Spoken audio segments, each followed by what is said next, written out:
మీరు ఇంజనీరింగ్ చేశారా? జాబ్స్ కోసం సెర్చ్ చేస్తున్నారా? 3600 మందికి పైగా స్టూడెంట్స్ కి జాబ్స్ వచ్చేలా చేసిన code Gyan 100 days software course లో జాయిన్ అవ్వండి. మీ కెరియర్ ని బిల్డ్ చేసుకోండి.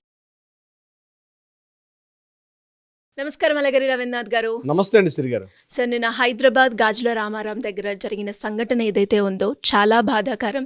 తల్లి తన 2 కొడుకులను చంపడమే కాకుండా తను కూడా సూసైడ్ చేసుకోవడం ఘటన వింటూ ఉన్నాము. అసలు ఈ కేసులో ఏం జరిగిందంటారు? ఎందుకు అంతగా చంపడం అలాగే చనిపోవడం వరకు వెళ్ళింది? దానికి సంబంధించి సూసైడ్ లెటర్ కూడా రాయడం జరిగింది. ఇంతకీ ఆ లెటర్లో ఏముంది? మీరు చెప్పిన సంఘటన ఏదైతే ఉందో శ్రీ గారు, నేను కూడా చూడడం జరిగింది. దాని గురించి కొంత నేను కూడా ఆ డీటెయిల్స్ అన్ని కూడా తీసుకోవడం జరిగింది. ఇక్కడ ఒక తల్లి తన 2 పిల్లల్ని చంపి తను కూడా ఆత్మహత్య చేసుకోవడం అన్న సంఘటన ఏదైతే ఉందో అత్యంత దురదృష్టకరం. అంటే అత్యంత దురదృష్టకరం అంటే బహుశా ఇంతకన్నా పదాలు లేవు కాబట్టి నేను ఆ పదాన్ని ఫుల్ స్టాప్ పెడుతున్నాను. అక్కడ తన 2 బిడ్డల్ని చంపి ఆమె అక్కడ తన ప్రాణాన్ని కూడా ఆత్మహత్యగా చేసుకుంది. ఇక్కడ కారణాలకి ఆవిడ ఒక 8 పేజీల సూసైడ్ నోట్ రాశారని తెలిసింది. ఆ 8 పేజీల్లో ప్రధానంగా కనిపిస్తున్న ఒక 2 సెంటెన్స్లే పోలీసులు చెప్పిన వివరాలు ఏంటంటే, ఆమె తన 2 బిడ్డలకు కూడా ఐ డ్రాప్స్ వేస్తే తప్ప వాళ్ళ కంటి చూపు సరిగా లేదని చెప్పి, సో అందుకని చెప్పి వాళ్ళతో పాటు నేను కూడా కంటి డ్రాప్స్ వేసుకుంటే తప్ప నాకు చూపు సరిగా లేదని అనే ఏకైక కారణంతో తన జీవితాన్ని వాళ్ళిద్దరిని కూడా కిచెన్ గదిలో వాళ్ళని అత్యంత అమానుషంగా పాశవికంగా వాళ్ళని చంపేసి తర్వాత తను 5th ఫ్లోర్ పైనుంచి దూకి తన జీవితాన్ని కూడా ఆవిడ ముగింపు పలికేసుకున్నటువంటి సంఘటన ఏదైతే ఉందో అత్యంత దురదృష్టకరం అని చెప్పుకోవచ్చు. ఇక్కడ ఈ సంఘటన యాక్చువల్లీ ఏంటంటే హైదరాబాద్లో ఉన్నటువంటి గాజుల రామారం, ఆ గాజుల రామారం పోలీస్ స్టేషన్ పరిధిలో ఉన్నటువంటి బాలాజీ లేఅవుట్లో ఉన్నటువంటి ఒక అపార్ట్మెంట్లో నివసిస్తున్నటువంటి ఈ వెంకటేశ్వర రెడ్డి అన్నటువంటి ఒక ఫ్యామిలీ, ఆవిడ 2nd ఫ్లోర్లో నివసిస్తున్నారు. వీళ్ళు భర్త ఏదో పనుల మీద బయటకు వెళ్ళిన తర్వాత తన జీవితాన్ని కూడా ముగింపు పలకాలని ఉద్దేశంతో ఆవిడ ఈ దారుణానికి ఒడిగట్టినట్టుగా మనకు తెలుస్తుంది దీనికి సంబంధించి. అయితే ఇక్కడ అనేక ఆత్మహత్య సంఘటనలు జరుగుతుంటాయి దేశంలో. ప్రతి క్షణానికి ప్రతి గంట కూడా జరుగుతున్నట్టుగా మనకి సర్వే లెక్కలు తెలుపుతున్నాయి దీనికి సంబంధించి. అంటే ఇక్కడ ఈ సంఘటన మనం చూసే ధోరణి ఏంటంటే, తనకి ఆత్మహత్య చేసుకోవడమే కాకుండా తన 2 బిడ్డలను కూడా చంపి అత్యంత పాశవికంగా చనిపోవడం అన్నటువంటి సంఘటన మాత్రం చాలా మంది హృదయాల్ని కలిచివేస్తోంది శ్రీ గారు.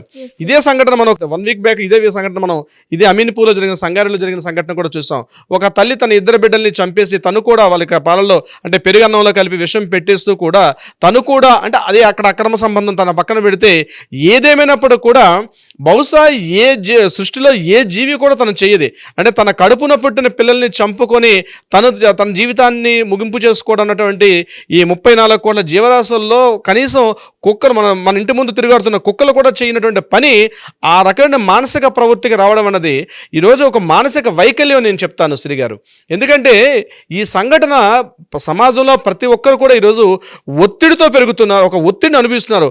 ఉదయం లేచింది మొదలు మరలా మంచం మీదకి వెళ్ళి పడుకోవడానికి వెళ్ళేటప్పుడు అనేక రకాలైన ఒత్తిళ్లు, అంటే ఆర్థిక ఒత్తిళ్లు కావచ్చు, మానసిక ఒత్తిళ్లు కావచ్చు, కుటుంబ తగాదాలు కావచ్చు, కుటుంబ వివాదాలు కావచ్చు, అనేక రకాల సంఘటనలకి ఈరోజు ఒత్తిడి గురవుతున్నాయి. ఇక్కడ కేవలం ఇది స్త్రీలక లేక పురుషులుగా కాకుండా ఇక్కడ ఎవరికి కూడా తారతమ్యం లేకుండా ఎవరి స్థాయిలో వాళ్ళు ఇటువంటి ఒక ప్రెషర్ని అనుభవిస్తూ ఉన్నారు ఖచ్చితంగా. అయితే దీనికి ముగింపు పలికించుకోవడం అనేది అది అసలు సంఘటనకి తన జీవితాన్ని వాళ్ళు ముగింపు చేసుకోవడం అనేది ఆ ఆలోచనే తప్పని నేను అంటాను. తను మాత్రమే కాకుండా తన పిల్లల్ని చంపడం ఏదైతే ఆలోచన ఉందో, ఇప్పటికైనా ఈ యొక్క వీడియో చూస్తున్న ప్రతి ఒక్కరు నేను చెప్తున్నాను శ్రీ గారు, గుర్తుపెట్టుకోండి. ఈరోజు మాలాంటి న్యాయవాదులు ఉన్నారు, ఫోరమ్స్ ఉన్నాయి, సొసైటీస్ ఉన్నాయి, ట్రస్ట్లు ఉన్నాయి, ఫౌండేషన్స్ ఉన్నాయి. అట్లీస్ట్ మీకు అటువంటి ఆలోచన, మీరు డిప్రెషన్లో దిగిన సందర్భంలో ఒక చిన్న ఆలోచన, ఒక చిన్న ఫోన్ కాల్, మీ చేతిలో ఫోన్ ఉంటుంది, ఒక్కసారి ఒక హెల్ప్ లైన్ నెంబర్స్ చాలా ఉన్నాయి. గవర్నమెంట్ సర్వీస్ సెంటర్లు అయితేనేమి, ట్రస్ట్లు, ఫౌండేషన్స్, అడ్వకేట్స్, మాలాంటి అడ్వకేట్స్ చాలామంది ఉన్నారు. అట్లీస్ట్ ఒక ఫోన్ కాల్ తీసుకొని ఈ పరిస్థితి ఒక మానసిక స్థితి అనుభవిస్తున్నప్పుడు ఒక్క ఫోన్ కాల్ చేసి మాట్లాడితే తప్పనిసరిగా దీని నుంచి బయట తీసుకొచ్చే ప్రయత్నాలు జరుగుతాయి. కానీ అటువంటి ఆలోచన కూడా లేకుండా డిప్రెషన్ రావడం సహజం. ప్రతి మనిషి ఏదో ఒక సందర్భంలో ఒక డిప్రెషన్ కలుగుతాడు. కానీ ఆ డిప్రెషన్ నుంచి బయటపడడానికి ఒక చిన్న ఆలోచన, ఇట్ ఇస్ స్పార్క్. ఇటువంటి ఆలోచన ఇటువంటి ఒత్తిడిలో ఉండేటప్పుడు ఒక చిన్న కాల్ చేసి ఈ రకంగా ఉందనుకుంటే మాలాంటి వాళ్ళు ఎవరో ఒకరు కౌన్సిలింగ్ ఇచ్చే ప్రయత్నం చేస్తారు. నేనేమంటున్నానంటే, మిమ్మల్ని మీరు ఆత్మహత్య చేసుకోవడం చాలా తప్పు. అదీ కాకుండా మీ పిల్లల్ని చంపే హక్కు మీకు ఎవరిచ్చారు? వాళ్ళని కనే హక్కు మీకు లేనప్పుడు వాళ్ళని కంటున్నారు అంటారు, కానీ మీ పిల్లల్ని మీకే చంపే హక్కు మీకు ఎవరిచ్చారు? వాళ్ళ ఆలనాపాలన చూసుకునే బాధ్యత తండ్రిగా ఉంటుంది. తండ్రి తల్లి కలిసి బాధ్యత వహించాలి. లేకపోతే దానికి వేరే ప్రత్యామ్నాయ మార్గం ఆలోచించాలి తప్పించి వాళ్ళ జీవితాలని అంతం చేసి వాళ్ళని ఈ భూమి నుంచి లేకుండా చేయాల్సింది. నేను చెప్తున్నాను, మన సెక్షన్స్ ఎలా చెప్తుంటే లీగల్గా కూడా గర్భస్థంలో ఉన్న పిండాన్ని కూడా చంపే హక్కు లేదు. అంటే అబార్షన్స్ నేను చెప్పేదండి.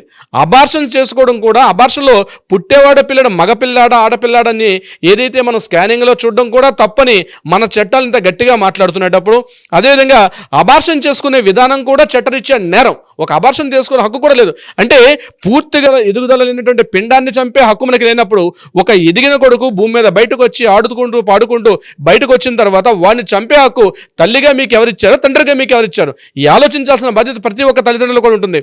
బాధలు పడి ఉండొచ్చు, అది కష్టమా నష్టమా, మీరు పిల్లల్ని కన్నారు, వాళ్ళని సాగాల్సిన బాధ్యత మనకు ఉంటుంది, సొసైటీ ఉంటుంది. మీకు ఏదైనా ఆర్థిక ఇబ్బందులు లేకపోతే మానసిక వేధింపులు ఉంటే దగ్గరలో ఉన్న పోలీస్ స్టేషన్లు ఉన్నాయి, దగ్గరగా ఉన్న న్యాయ సలహా కేంద్రాలు ఉన్నాయి, దగ్గరగా ఉన్నట్టు ఫోరమ్స్ ఉన్నాయి. ఎవరినో ఒకరు అప్రోచ్ అవ్వాలి తప్పించి ఆలోచన కానీ ఇప్పుడు మార్చుకోకపోతే సొసైటీ పూర్తిగా చాలా అస్తవ్యస్తం అయిపోతుంది. అంటే ప్రతి వారానికి ఇటువంటి సంఘటనలు మనం చూడడం అనేది అత్యంత దారుణం అండి. ఒక అడ్వకేట్గా నేను చూస్తున్నట్టు కొన్ని కేసులు చాలా బాధ అనిపిస్తాయి. ఇట్లాంటి సంఘటనలు ఇలాంటివి ఇప్పటికైనా ముగింపు పలకాలి. అటువంటి ఆలోచనలు రావడం చాలా తప్పు. ఎవరినో ఒకరిని సంప్రదించండి, కాల్ తీసుకొని సంప్రదిస్తే కొంతవరకు మీకు దొరికే పరిష్కారం తప్పనిసరిగా దొరుకుతుంది. ఈరోజు గాజుల రామారావు సంఘటన విషయానికి వచ్చినట్లయితే అక్కడ సుమారుగా ఆవిడ 8 పేజీల ఉత్తరం రాశారు. ఆవిడ ఒక సూసైడ్ నోట్ రాసినట్టుగా మనకు తెలుస్తుంది. ఈ 8 పేజీల సూసైడ్ నోట్లో మిగిలిన వివరాలు అయితే మనకి ఇప్పటిదాకా తెలియలేదు. కేవలం ఒక్క లైన్ మాత్రం బయటకు వచ్చింది. తన బిడ్డల యొక్క ఆరోగ్య రీత్యా, అంటే ఆరోగ్య సమస్యలు, కళ్ళకి ఆరోగ్య సమస్యల రీత్యా నేను ఈ దారుణానికి ఒడిగడుతున్నట్టుగా మనకి పోలీసులు తెలిపిన వివరాలు తెలుస్తుంది. కానీ ఆ 8 పేజీల ఉత్తరంలో ఏముంది? ఆవిడ గురైనటువంటి మానసిక స్ట్రెస్ ఉంది, ఫ్యామిలీ పరంగా పడ్డిందా, ఆర్థిక పరంగా ఉందా, ఏదైనా వివరాలు పోలీసులు తప్పనిసరిగా విచారణ చేస్తారు, ఇంట్రాగేషన్ చేస్తారు, దాని యొక్క డీటెయిల్స్ అన్ని కూడా వెలుగులోకి తీసుకొస్తారు. ఆ తర్వాత that is part of secondary. But అర్ధాంతరంగా ఒక జీవితం ఈ రోజు ముగింపు దగ్గర చేరుకోవడం ఉంది అత్యంత దారుణం. ఇట్లాంటి సంఘటన జరగకూడదని భావిద్దాం. శ్రీ గారు, సుమన్ టీవీలో మీ పర్సనల్ అండ్ బిజినెస్ ప్రమోషన్స్ కోసం కింది నెంబర్కి కాంటాక్ట్ చేయండి.